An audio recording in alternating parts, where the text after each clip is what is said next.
Well,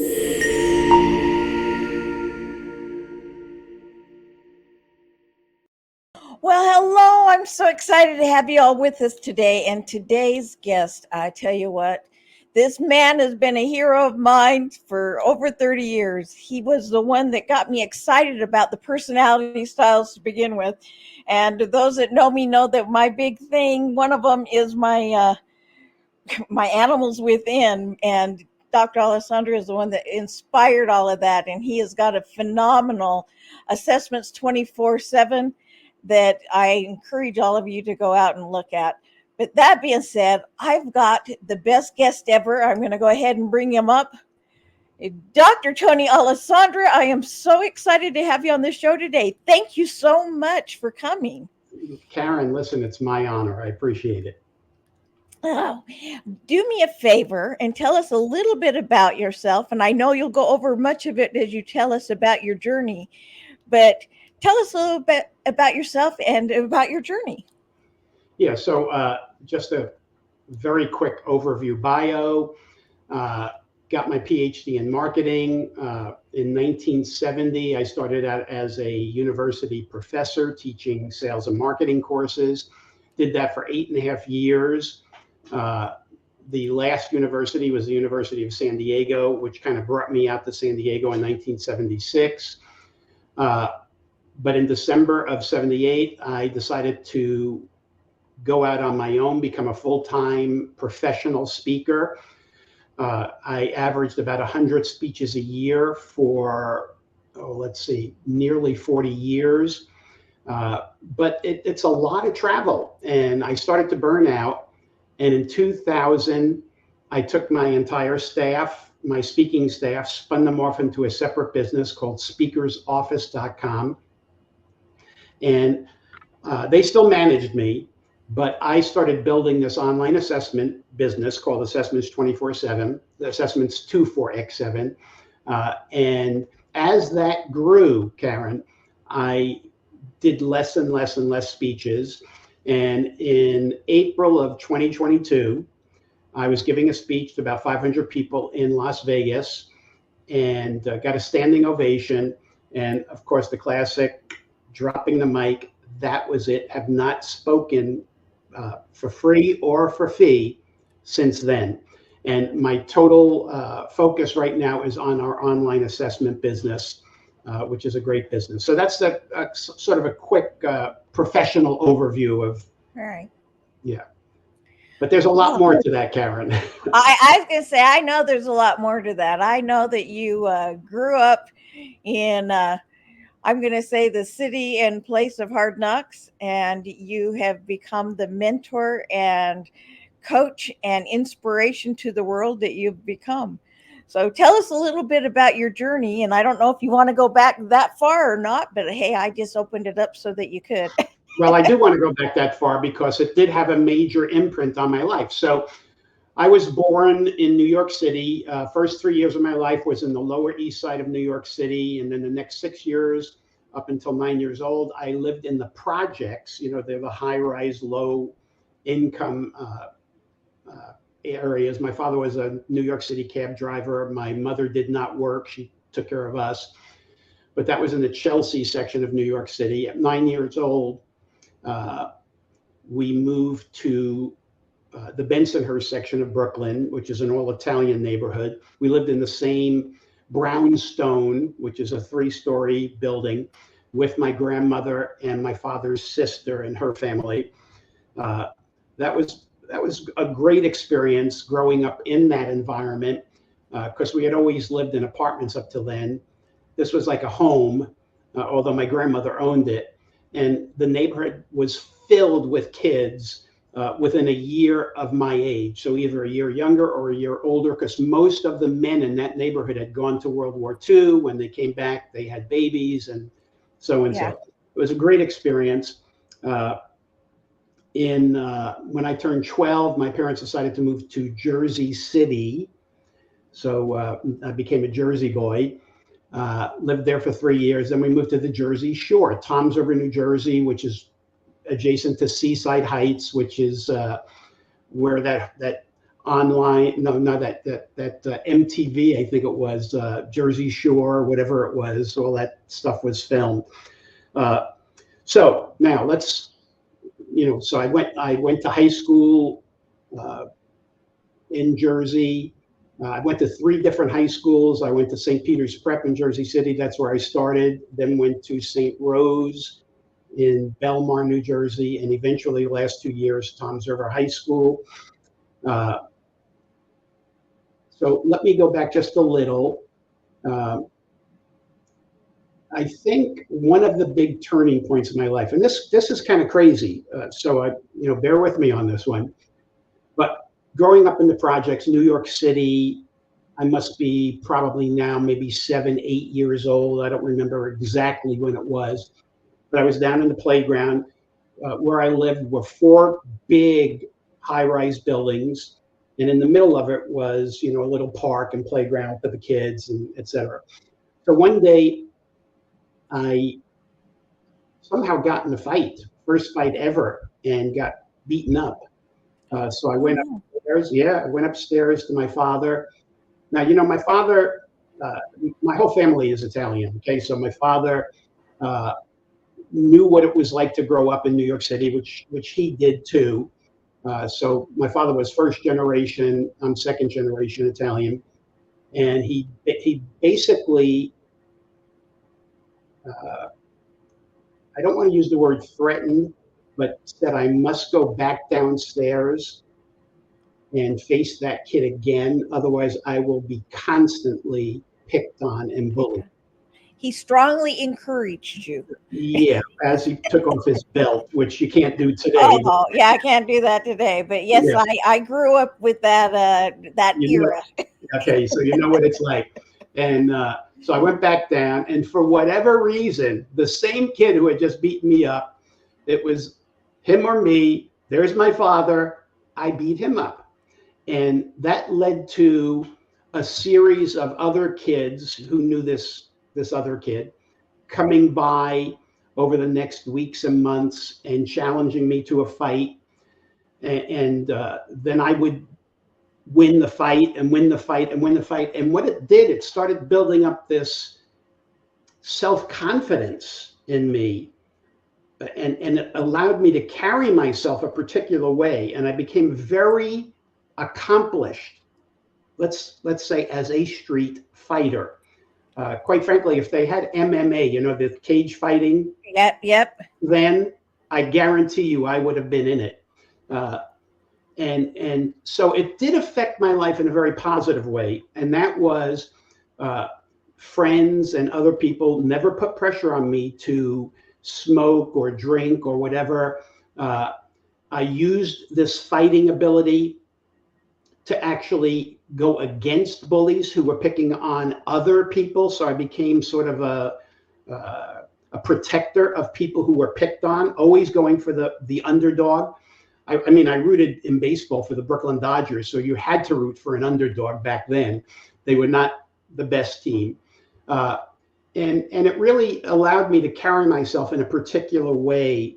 Uh, and as I went through school, I participated in sports, track, football, baseball, in college, football, rugby.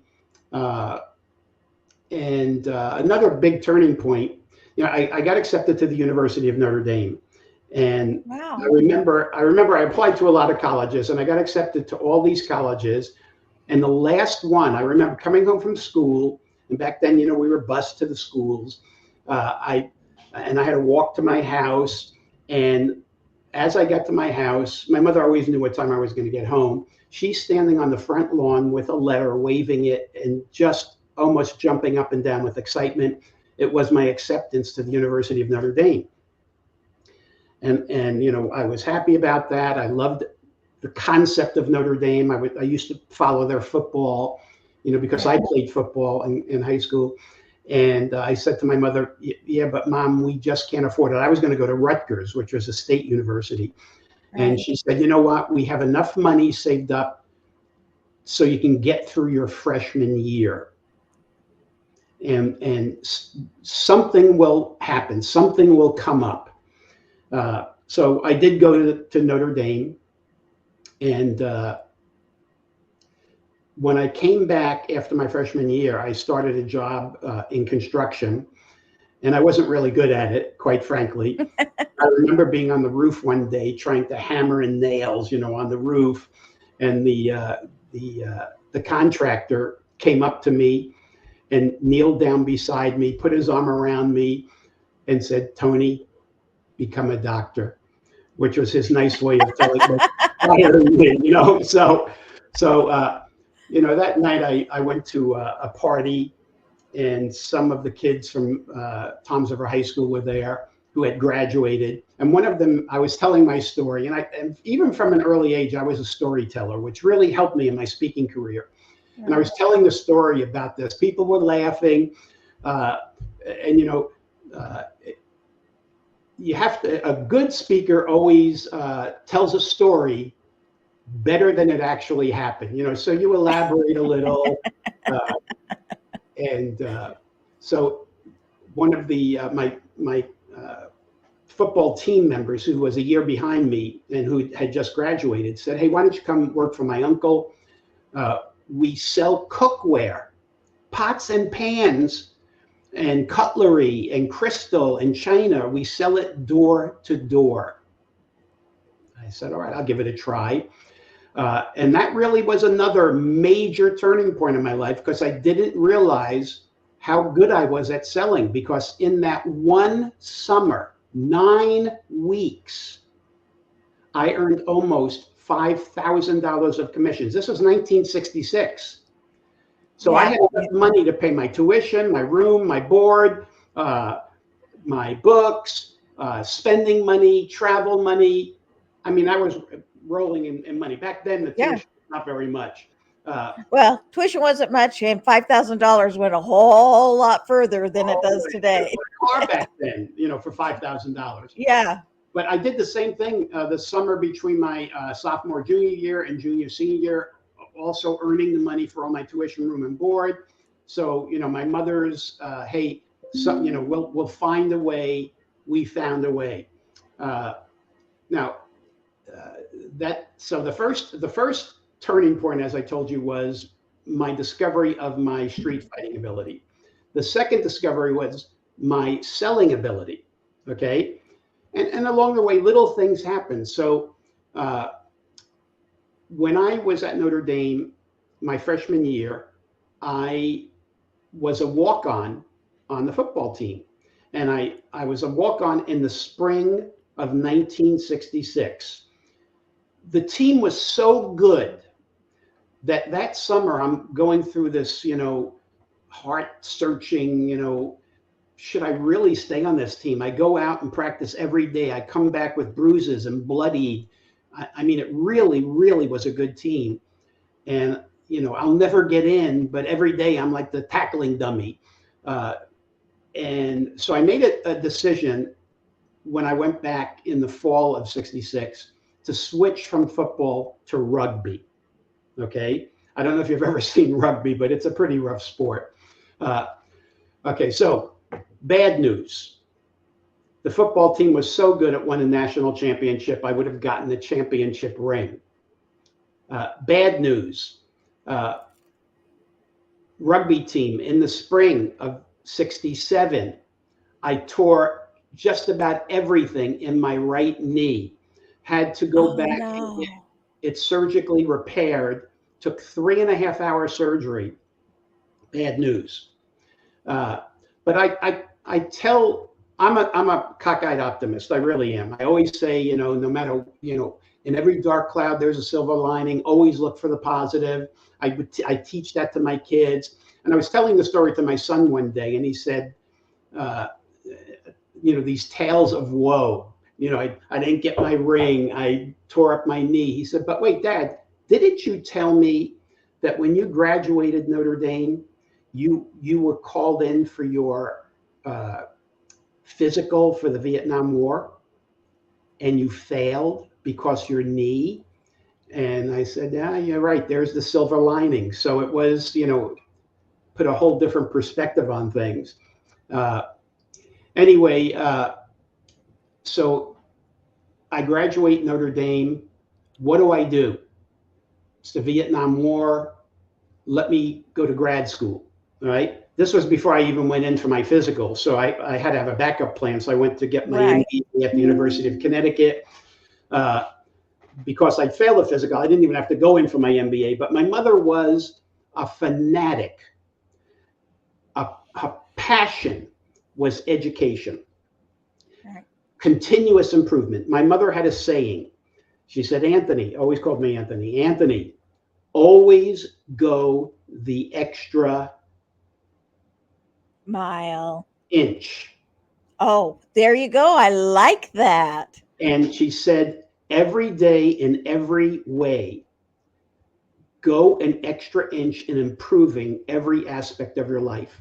Learn a new word, give one more compliment, an extra push-up or sit-up, read one more page in a book. Always constant, 1 inch at a time for continuous self-improvement. And she said, Anthony, once you go enough inches, you've gone a mile. And it was a great philosophy. And again, big turning point, instilled in me the desire. Even today, at 77 years old, I am in a state of constant self-improvement. How can I get better in what I do? I never rest on my laurels. I always believe that I can get better in the various areas of my life. So that was a big turning point, a big mental and physical turning point for me. When I got my MBA, that's when I got the job teaching, and was doing that for a few years. And after 3 years of teaching, was it 3 years? After 3 years of teaching, I decided, you know what, I enjoy this. I enjoy university teaching. Let me get my PhD, because that is sort of the union card to become a full-time, lifetime prof. So I looked around, and when I was growing up, there were 3 books that had, to me, I believe, had a big impact on my life. One would be a little unusual, 30 Days to a More Powerful Vocabulary, because I was weak in my verbal skills. But even though I became a professional speaker, reading and comprehension, vocabulary were weak points for me. Math was a very strong point for me. So this book, 30 Days to a More Powerful Vocabulary, where you read 1 chapter, 30 chapters every day. And I have to tell you, it really, really, really helped. Increased my vocabulary. I was able to look at words and be able to figure out what it might have meant. Not all words, but it did help. Right. The second book that had an impact, there were 3 books, Psycho-Cybernetics by Dr. Maxwell Maltz. Incredible book. I'll just tell you the premise of the book. Dr. Maxwell Maltz was a cosmetic surgeon. And what he found is people came to him with all these hang-ups and depression or whatever, saying it's because of my nose, it's because of my face, it's because of my body, whatever. And he would make it right. But all those things never went away, the self-doubts, and he basically said, it wasn't fixing the outside, it was fixing the inside. So cybernetics is the mechanics of the mind, the mechanics of how you think. And it's almost like plastic surgery of the inside, not the outside. And it really is a good book. So as your listeners are listening, if you have not heard of this book, Psycho-Cybernetics, it really is a great book with a lot of great examples in it. The third book, and this is why I'm telling you this, was called The Magic of Thinking Big by Dr. David Schwartz. Again, a very self-help, motivational book. Love the book. So as I'm searching around for a university to go to, guess what? Dr. David Schwartz is teaching in the marketing department at Georgia State University in Atlanta. So, hey, let me call up Georgia State. Excuse me, can I have the marketing department? Marketing secretary answers, excuse me, can I speak to Dr. David Schwartz? Puts me through to Dr. David Schwartz. Dr. Schwartz, this is Tony Alessandra. I'm thinking of coming there for my PhD. I've read your book. It had an enormous impact on me, for my teenage years. And if I come to Georgia State, would you be my doctoral chairman? And he readily accepted. It was great. So I went there. The next turning point, I'm in his class, or classes, and I find out he is a professional speaker also. He's doing numerous speeches every year, many of them for Amway, because they were big advocates of his book. And I'm looking at this saying, professional speaker, that I never thought about that. And look at what he's back then he was making like $300, $400, $500 a speech, and he's doing almost 100 speeches a year. Whoa! I mean, I can't believe this. And so I started speaking, on the side. As calls came in, what I was teaching at Georgia State while I was getting my PhD, I was teaching professional salesmanship. So whenever a call came into the marketing department from the business community and they were asking for something about sales, they routed the call to me. And that started me in sales consulting and sales speaking, which of course eventually led to me leaving academia and becoming a professional speaker. Here's another irony. Back in '73, I was teaching at Cal State Fullerton in Fullerton, California. And a student came up to me, one of my students, and said, hey, look at this test I just took, the strong vocational test. And he said, look, it tells you exactly what you would be good at doing. And he said, students take it for free, and I think faculty take it for free. So I inquired, I was able to take it. I took the test, eventually got the results back, and I look at it, and number 3, there were several things, but number 3 says, I would excel at marketing and merchandising. Hey, I'm teaching marketing, that's me. Number 2, you will excel at salesmanship. I'm teaching salesmanship. I worked my way through college as a salesperson. This is incredible. Number 1, what? Remember, this is '73. What is this? Nah, this test is totally wrong. So I filed it away. So, I told you I eventually became a professional speaker in 1979. In 1985, I was inducted into the National Speakers Association Hall of Fame. In the early 90s, now I'm an active Hall of Fame speaker, doing 100 plus speeches a year. And I got this new Xerox scanner in the early 90s. And I said, you know what, I'm going to go through all these file cabinets and I'm going to scan everything in these file cabinets over a period of months and digitize them, shred them, the paper things, and do away with file cabinets. So as I'm going through that, I come across this strong vocational test again. And I'm looking at it. Number 3, merchandising and marketing. Number 2, sales. Number 1, I cannot believe this. It said back in '73 that my number 1 occupation should be public speaking. But in '73, it wasn't even in my frame of reference. Oh. That test was right on. So, over the years, in speaking, I traveled a lot. I really burned out on traveling, and that's why I decided to build this other business. I actually started in the assessment business while I was at Georgia State getting my PhD. So this November, I will celebrate my 50 years in the assessment business. Now, from 74 to 96, it was all paper based. In 96, I started putting it online. In 2000, I decided to actually make it a business. Uh, I kind of think, Karen, that my life, I almost, some people have told me, not some people, a lot of people, that I have just uncanny luck. Maybe that's so. I don't know. I sometimes say, I have an angel on my shoulder that kind of guides me uh, to do what. And it just seems that my life, sort of like the flow of water, it goes where it's supposed to go. And that's how my life has been. It sort of goes where it's supposed to go. Did I ever think I'd be in the assessment business? No.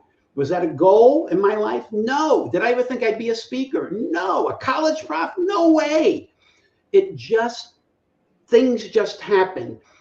Uh, I seem to think that I am able to identify opportunity. So when a door opens, do I always say, hey, that's the door I should go through? No, I don't. And do I sometimes go through the door I shouldn't? Yes, I do. But sometimes it's very clear to me when a door opens, I got to go through that door. There's something there. And that's what Tony, happens. I think it's important for everyone to be open to opportunities, and I that's one of the things I love about you is that you have allowed yourself to create this openness that when opportunity happens, you aren't afraid, oh my, what's going to happen if I take it? I'm going to fail. You're like, no, I'm going to succeed.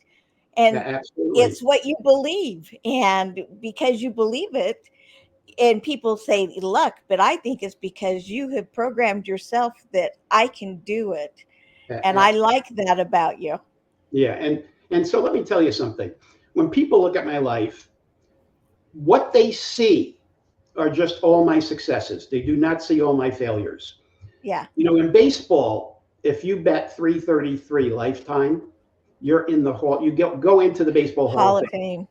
So, and in life, let's say my life, for every success I've had two failures. I'm batting 333, but all those failures, I look at the failure as sort of the way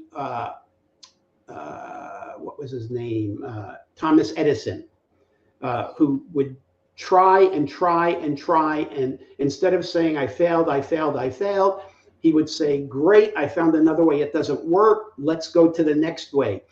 And, so I look at these failures as learning experiences, stepping stones.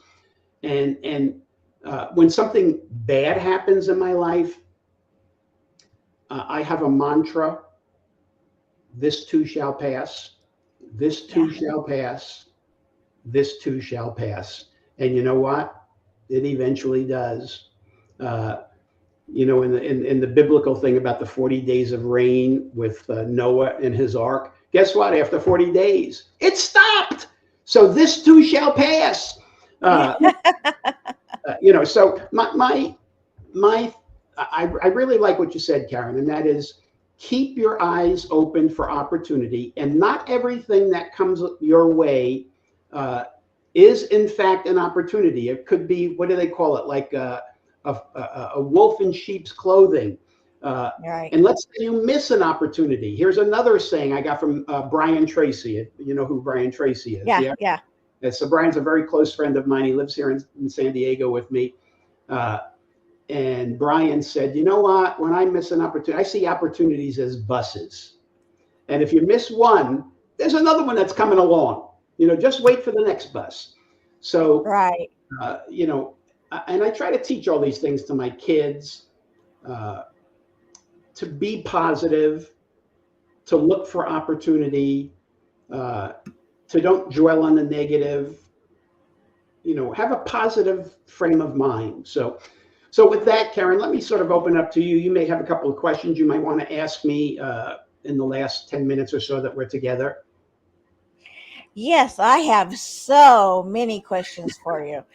Um, what was I just your story is incredible, And I love all of the opportunities you had. And instead of being beaten up, which you were encouraged, there was the opportunity to come back from that Right. and to become somebody who is just exceptional at street fighting. And instead of, oh, I can only afford 1 year of college, why bother going? It was, hey, it's going to turn out. So you had all of this positive thinking. Reminds me of Napoleon Hill's Think and Grow Rich. All of his is like, it's the secret, the law of attraction, Yeah. and Yeah. all of those things. But that being said, the big thing you are known for right now is your assessment. And I am curious, what possessed you to come up with this assessment, and what inspired you is the better word. What inspired you to come up with this assessment, and how did you go about getting your information to do it? Because I know they've had things like Myers-Briggs and stuff, but yours is so simple and just really narrows it down. Tell me a little bit more about that.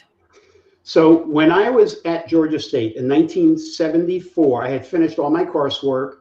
I had actually, this was late 1974, and I actually had I think around that time, I had my dissertation proposal accepted, which is Uh-huh. crucial, okay? Because then you just have to go through the mechanics of doing what you said you were going to do. So in late 1974, I go to somebody's house. I don't know how I got the invitation. There's a small group of people, and I was uh, presented this model, this four-style model, personality or behavioral style model. And I looked at this and I said, I love it, I love it, I love it. Because I was always into psychology and self-help. And I'm looking at this and I'm saying, this is what I want to do. So I went back to Dr. David Schwartz and I said, Dr. Schwartz, you know what? I want to change my dissertation. Instead of focusing on demographics, I want to focus on psychographics, the behavioral. And he said Right. to me, Tony, no way. Finish what you got accepted, get your PhD, which 50% of people who get to where you are right now never finish. Finish your PhD, get out of here, and then focus on that if you want it your life's work, which is really what I did. Now, during this whole thing, I'm reading and looking at all the different models, and this was sort of in the embryo stage in the early 70s. I mean, it does go back to Carl Jung in the 1920s and uh, what's his name, Mouton, uh, who did the DISC assessment. Uh, uh, Jung, not Jung, yeah, Carl Jung did he was the forerunner of Myers-Briggs.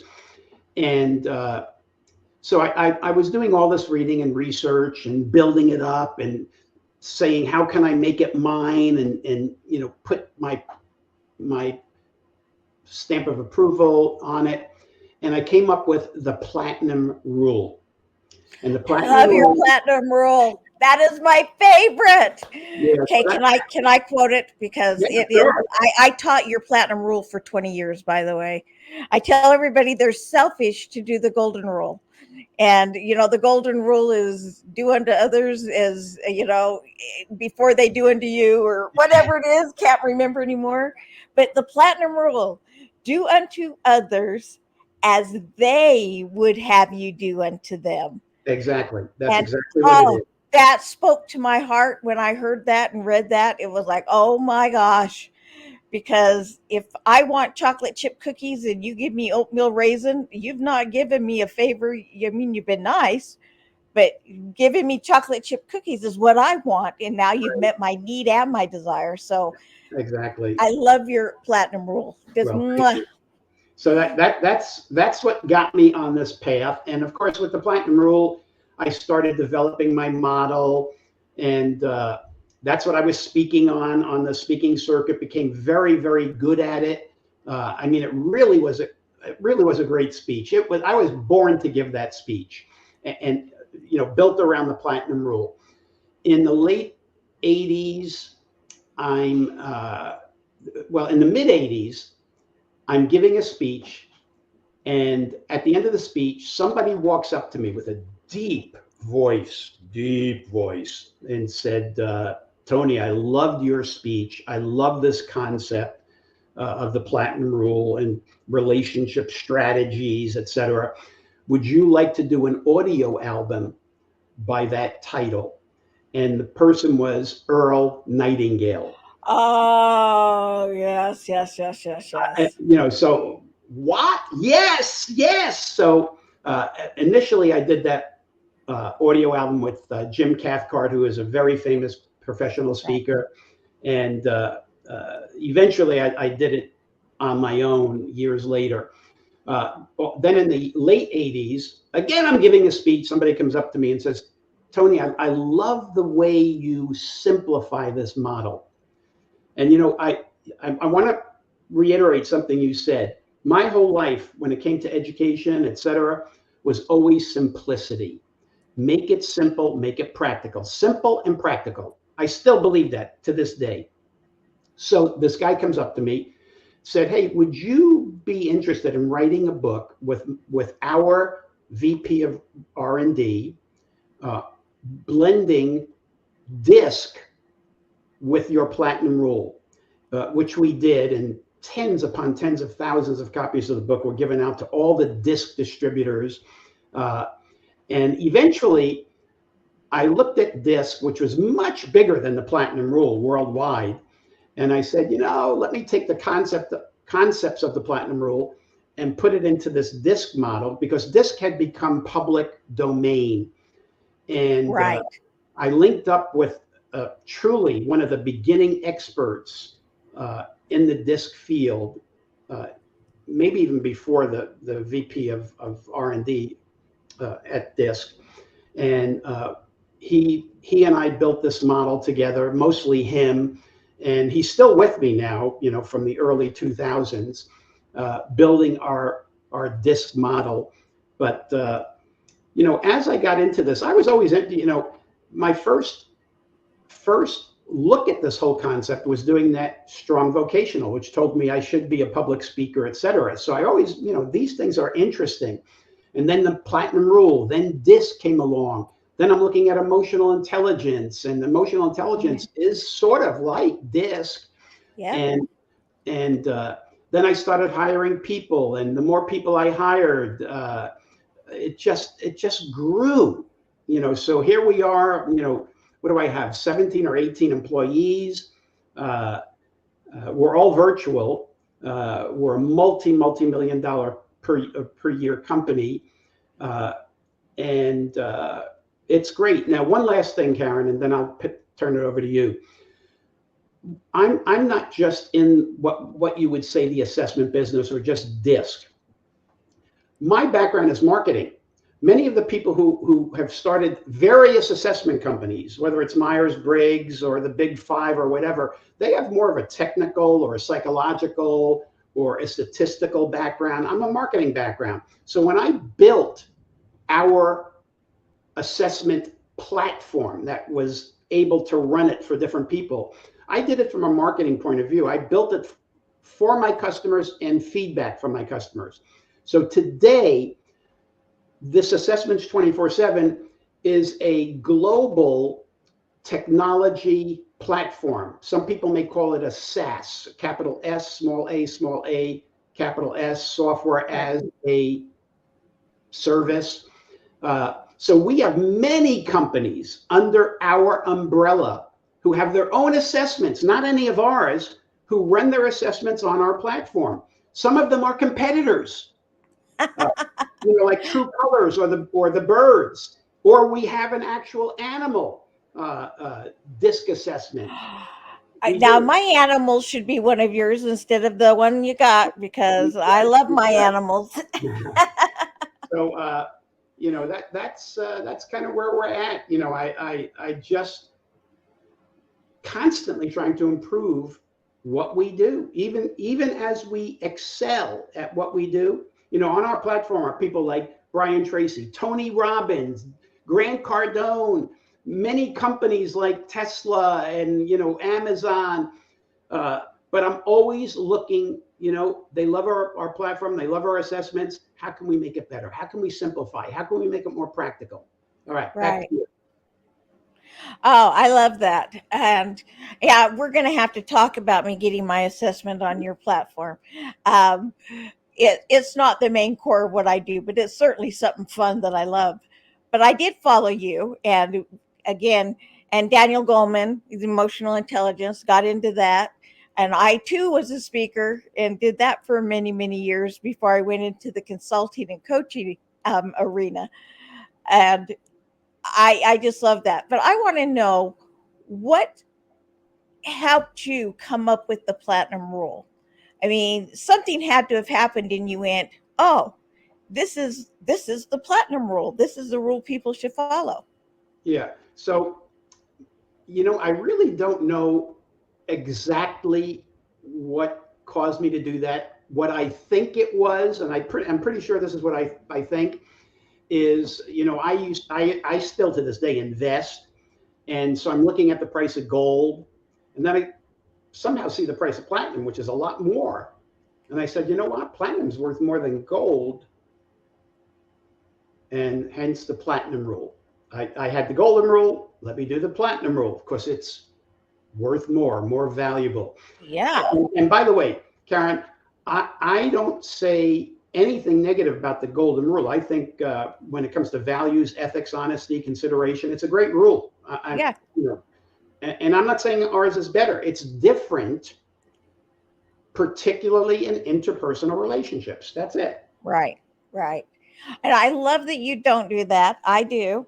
I'll be honest. I would be a liar and out of integrity if I said I don't make fun of the golden rule now, though it is a great rule. It is, But yeah. the platinum rule, since I heard it, it just struck my heart. And, one of my favorite books that you wrote. And now you've written what, 32 books? 30, how many Yeah, have you written? 30 something. I don't know what the Yeah. exact Yeah. number is, but yeah, it's over 30, but under 40. Now, I encourage everyone go check out Dr. Alessandra's books. And Tony is he's a genius at what he does. And I want to show him your how they can whoops. Oh, there you go. Obviously, this is serendipity. I typed in go the extra inch. Yeah. Make sure you guys note that. That is a big, huge aha. But if they want to contact you, they go to sales at assessments 24/7. Yes. Okay. So I tell you what, everybody, you need to contact him and his group for a variety of reasons. And he, like I said, he's been a hero and a mentor from afar. We've never met until today. Right. Um, you endorsed my book and wrote the forward, and I do appreciate that. Thank you very much. But you're just a man of honor and integrity and an inspiration. If you were to leave us with one final thought, what would that final thought be? Um, Constant improvement, uh, positive attitude. There's always a silver lining in dark clouds. You only have to bat 333 to get into the Hall of Fame. Just a lot of little things. What goes around comes around. I really preach that. I tend to be, and I'm telling you what people tell me, but I tend to be a very generous person, both with my time and with my money. Uh, and I don't expect anything back.